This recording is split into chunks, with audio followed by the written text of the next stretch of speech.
Exodus 19. Arrival at Mount Sinai on exactly the third month anniversary of Israel leaving the land of Egypt. They came into the Sinai desert. They traveled from Rephidim, came into the Sinai desert, and set up camp there. Israel camped there in front of the mountain, while Moses went up to God. The Lord called to him from the mountain. This is what you should say to Jacob's household and declare to the Israelites.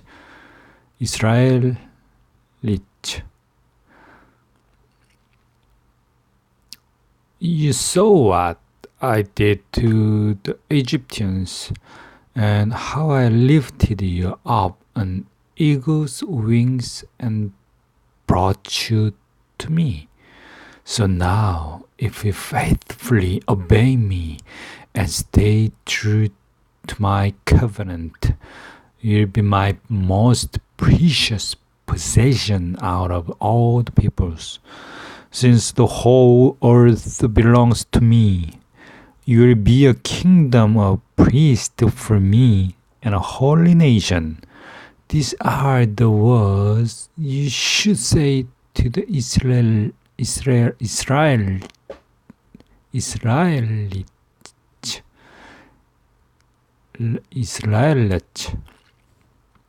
So Moses came down, called together the people's elders, and said before them all these words from the Lord had commanded him.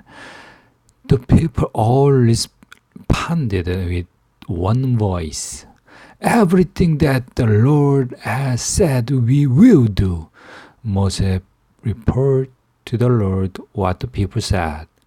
Prepare for a divine encounter. And then the Lord said to Moses, I am about to come to you in a thick cloud in order that the people will hear me talking with you, so that they will always trust you. Moses told the Lord what the people said, and the Lord said to Moses, Go to the people and take today and tomorrow to make them holy. Have them wash their clothes.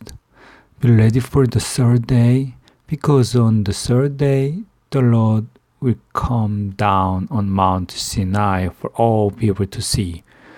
Set up a fence for the people all around and tell them, be careful not to go up the mountain or to touch any part of it.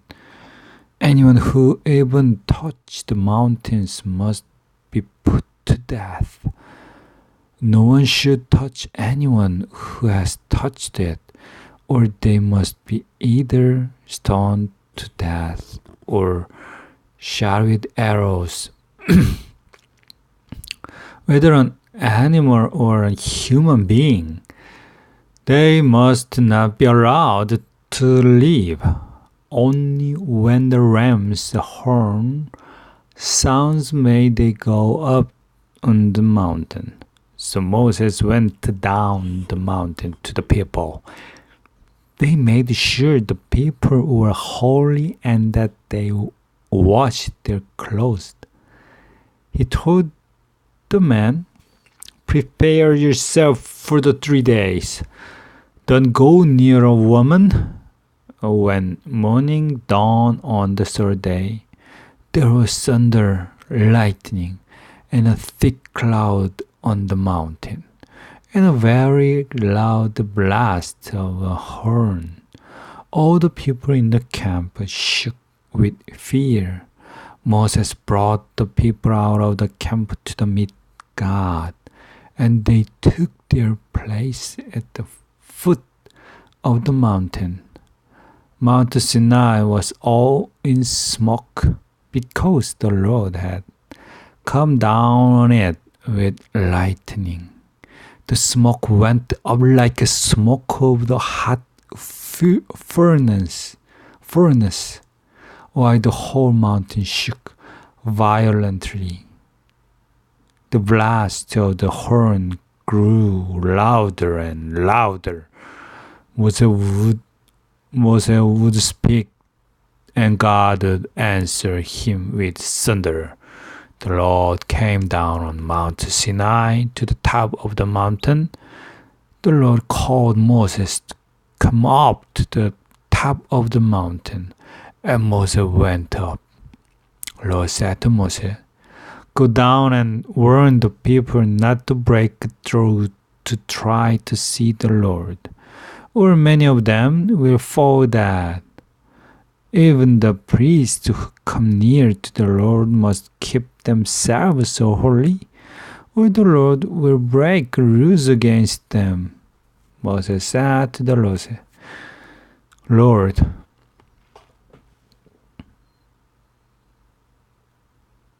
"The people aren't allowed to come up on Mount Sinai because you warned us and said, 'Set a fence around the mountain to keep it holy.'"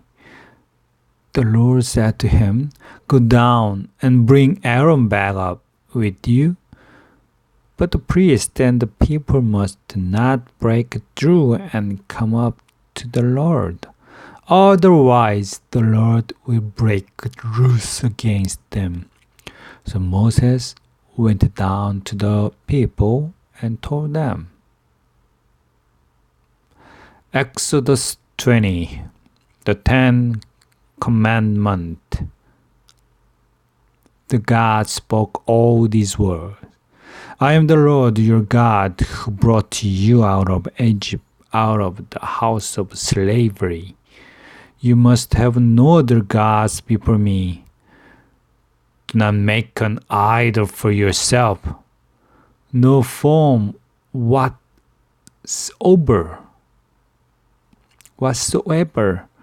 of anything in the sky above or on the earth below, or in the waters under the earth. Do not bow down to them or worship them, because I, the Lord your God, am a passionate God. I punish children for their parents' sins, even to the third and fourth generations of those who hate me. But I am loyal and gracious to the thousandth generation of those who love me and keep my commandment. Do not use the Lord your God's name as if it were of no significance. The Lord won't give anyone who used his name that way. Remember the Sabbath day and treat it as holy. 6 days you may work and do all your tasks, but the seventh day is the Sabbath to the Lord your God. Do not do any work on it, not you, your sons and daughters, your male or female servants, your animals, or the immigrant who is living with you. Because the Lord made the heavens and the earth, the sea, and everything that is in them in 6 days, but rested on the seventh day. That is why the Lord blessed the Sabbath day and made it holy. Honor your father and your mother, so that your life will be long on the fertile land that the Lord your God is giving you. Do not kill, do not commit adultery, do not steal, do not testify falsely against your neighbor. Do not desire and try to take your neighbor's house. Do not desire and try to take your neighbor's wife, male or female servant, ox, donkey, or anything else that belongs to your neighbor. When all the people witnesses the thunder and lightning, the sound of horn, and the mountain smoking. The people shook with fear and stood at a distance. They said to Moses, "You speak to us, and we listen, but don't let God speak to us, or we'll die." Moses said to the people, "Don't be afraid, because God has come only to test you and to make sure you're always in awe of God so that you don't sin." The people stood at a distance while Moses approached the thick darkness in which God was present. Instructions about worship. The Lord said to Moses, "Say this to the Israelites.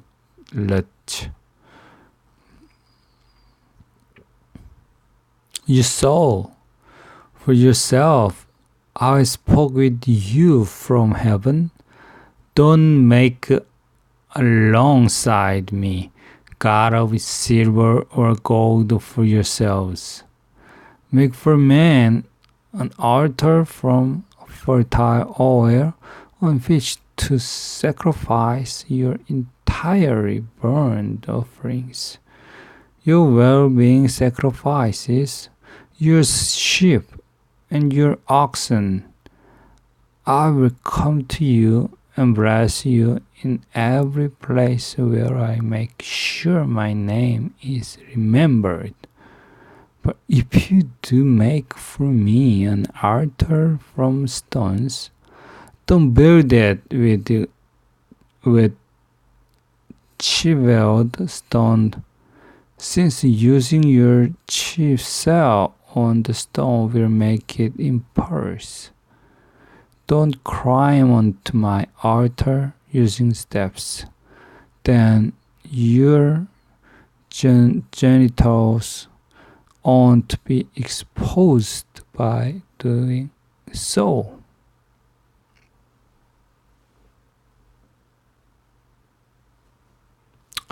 Exodus 21. Introductions about slaves. These are the case law that you should set before them. When you buy a male Hebrew slave, he will serve you for 6 years. But in the 7th year, he'll go free without any payment. If he came in single, he will live single. If he came in married, then his wife will live with him. If his master gave him a wife and she bore him sons or daughters, the wife and her children will belong to her master. He will live single. However, if the slave clearly states, "I love my master, my wife, and my children, and I don't want to go free," then his master will bring him before God. He will bring him to the door or the doorpost. There his master will pierce his ear with a pointed tool, and he will serve him as his slave for life. When a man sells his daughter as a slave, she shouldn't be set free in the same way as male slaves are set free. If she doesn't please her master who chose her for himself, then her master must let her be bought back by her family. He has no right to sell her to a foreign people, since he has treated her unfairly. If he assigned her to his son, he must give her the right of daughter.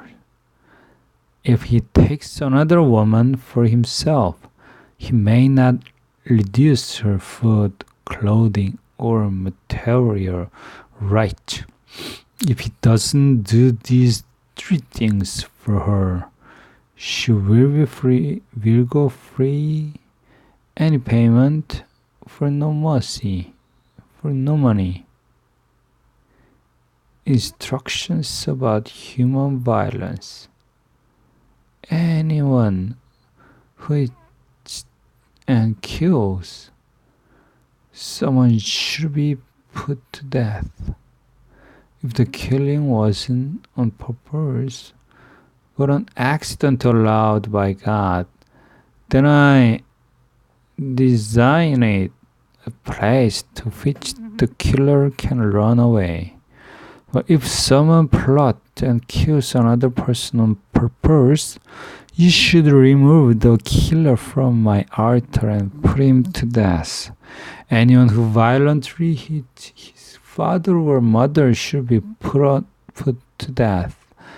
Anyone who kidnaps a person, whether they have been sold or are still being held, should be put to death. Anyone who cursed their father or mother should be put to death. When two people are fighting and one hits the other with a stone or with his first so that he is in bed for a while but doesn't die?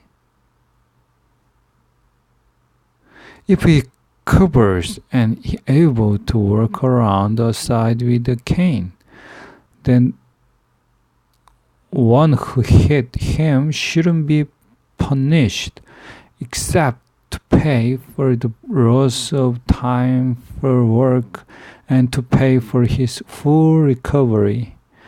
When a slave owner hits a male or female slave with a rod and the slave dies immediately, the owner should be punished. But if the slave gets up after a day or two, the slave owner shouldn't be punished because the slave is the owner's property. When people who are fighting injure the pregnant woman so that she has a miscarriage but no other injury occurs, then the guilty party will be fined what the woman's husband demands, as negotiated with the judges. If there is a fatal injury, then you will give a life for a life, an eye for an eye, tooth for a tooth, and a hand for a hand, and a foot a foot, a bone for a bone, a brush for a brush, a wood for the wood. When a slave owner hits and blinds the eyes of male or female slave, he should let the slave go free on account of the eye. If he knocks about a tooth of a male or female slave, he should let the slave go free on account of the tenth. Instructions about animals and property.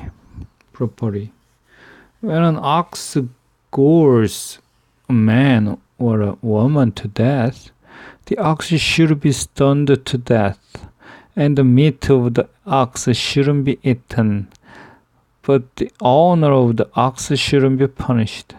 However, if the ox had gored people in the past and its owner had been warned about, didn't watch about for it, and the ox ends up killing a man or a woman, then the ox should be stoned to death, and its owner should also be put to death.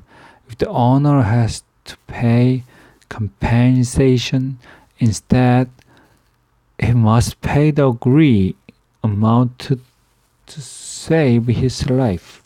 If the ox gores a boy or a girl, the same case law applies to the owner.